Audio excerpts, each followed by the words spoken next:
ayan na po yung tubig natin. Makulo na siya. At ito na po yung ating mga lamas. So, ilalagay na po natin sibuyas, ginger and kamatis. At saka meron tayong lemongrass. Okay, lagay na natin. Kumukulo na siya eh. Ito, lagay na natin ito lahat. Sayang. Bukas may off ko at saka sa Monday. So, no need na keep. Walang tao dito. Ayan. Para makahigop tayo ng sabaw na masarap-sarap. Yung masim-asim. Ayan. Hayaan lang po natin yung kumulo. Sige. Ayan, kumukulo na siya. Lalagyan natin po natin si talong. Okay. Ayan. Hayaan mo na yung malalaki. Ayan. Okay. Haluin muna natin ha. Ay, nilagyan ko na pa yan ng asin. Chicken powder. Tinimplahan ko na siya. Ayan.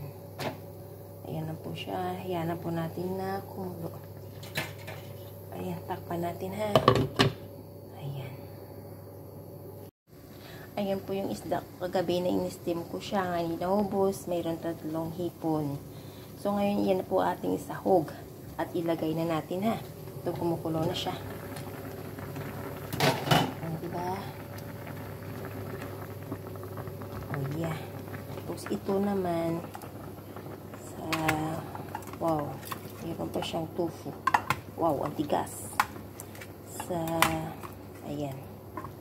Ang tigas, kainoy. Ayan, di ba? Lagay na natin dyan.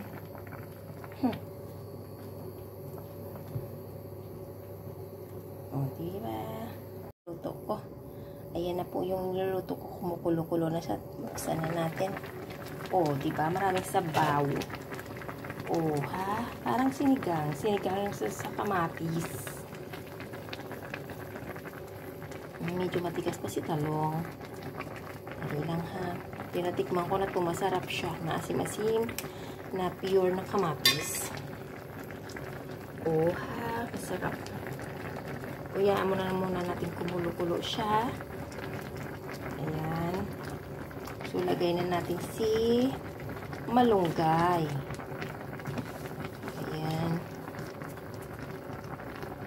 Higop tayo ng sabaw. Gusto din ito ng alaga ko na lalaki. Pero yung batang babae, ayaw. Yung alaga ko na lalaki, kahit ano ipakain mo din, kakain yun. Ayan. O, diba? Kasi nga, may ubo tayo. Kumain tayo masustansya. Haluin na po natin. Hindi ko na siya talagang tinanggalan ng tangkay kasi vitamins din yun.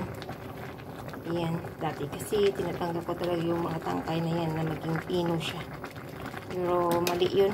Kailangan ano mo siya yung tama na matanggal mo sa tangkay ang mahaba. Ayan. Pwede na tayong kumain. O, diba? Kasing isda ko luto na yan eh. Tinistim ko na yung kagabi. Wow! Sarap! Oh, tara. Sandokin na natin.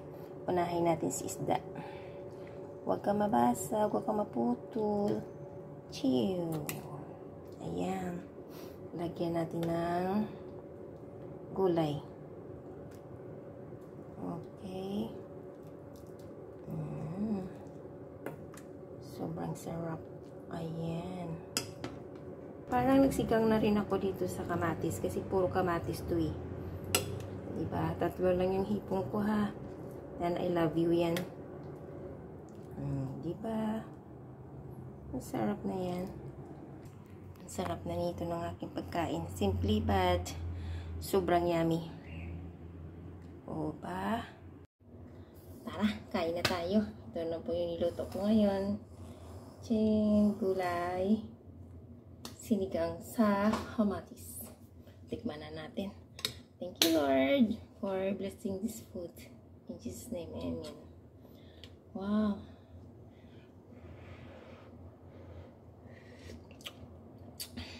Sarap.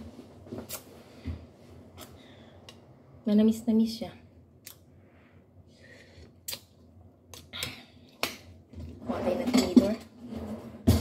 nandyan na sa tabi. Itong kamatis, masarap. Tsaka yung malunggay.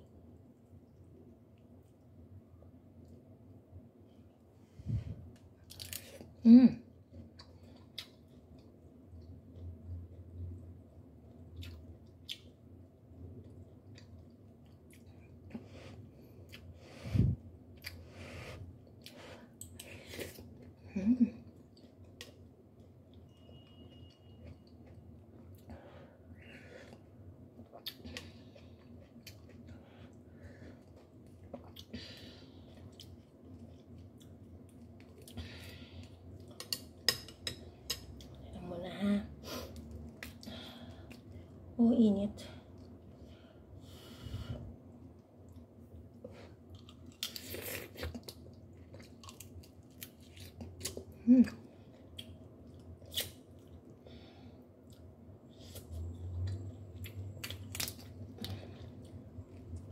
Aray.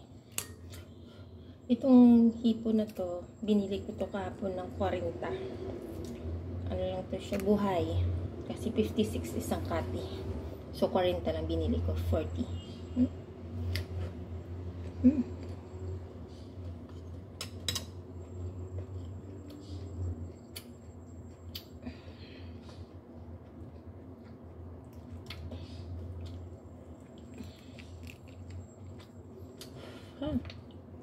Init. Wah.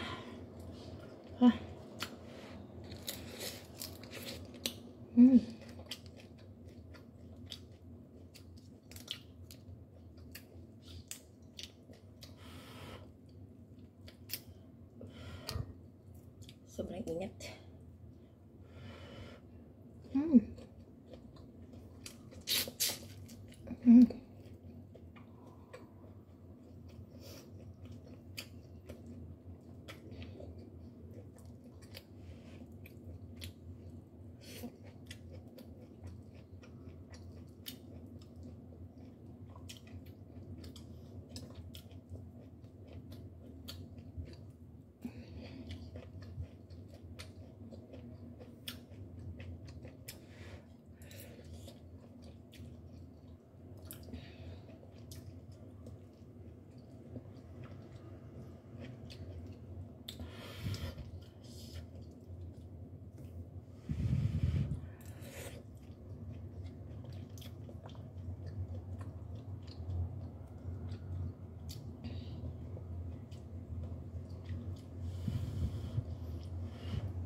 Itong isda na to, 45 to eh. Pero mga alaga ako kasi, hindi kasi masyadong kumakain. Ako naman, gusto ko kasi sinabawan.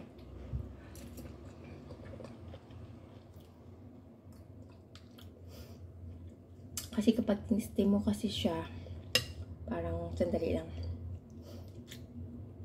Masarap kasi sa isabawan, mataba-taba.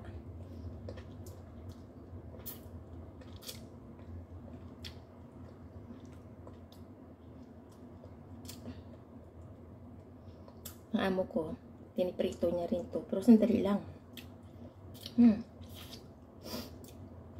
Mga chikwa dito, madali sila magluto.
Mataba talaga siya.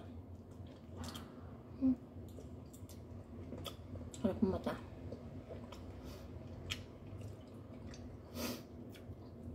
Alam niyo ba, sa UK, yung mga British na mga tao, mga Briton, pag nagkain sila ng isda, tinatanggal nila yung ulo. Talagang ayaw na ng ulo. Kaya nung pumunta ako doon, sabi ko doon sa fiancé ko, itira mo ako ng ulo ha. Sabi mo yan. Ayos yun. Ayaw nila ng ulo. Hindi diri sila. Sabi ko masarap yan. Namimiss ko ngayon eh. Minsan pag nandoon ako, nire-request ko yun sa fiancé ko na yun na yung hapunan namin. Bibili siya.